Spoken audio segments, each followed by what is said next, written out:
So, hi guys, saya Daniel dari Ipoh Branch.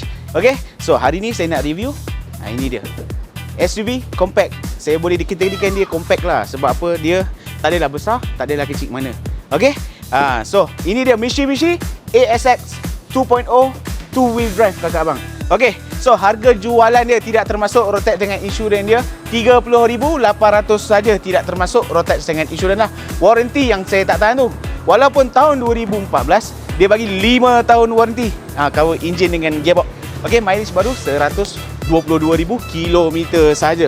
So, jom kita review bahagian dalaman dia. So, dia datang dengan auto flip mirror Dia datang dengan auto flip mirror, dia ada adjuster volume kat sini.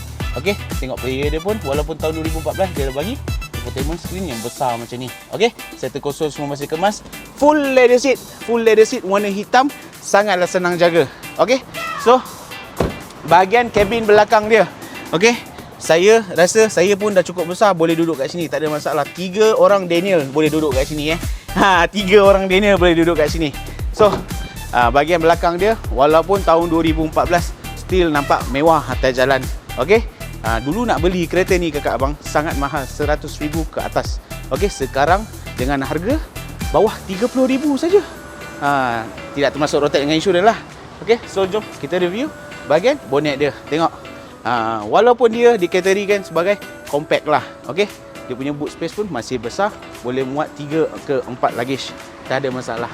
Okey. Ruang spare tayar dia pun semua masih kemas, teratur elok. Tengok spare tayar dia pun saya rasa tak pernah pakai ni. So, siapa-siapa berminat dengan unit yang ini, apa lagi tunggu? 5 tahun warranty.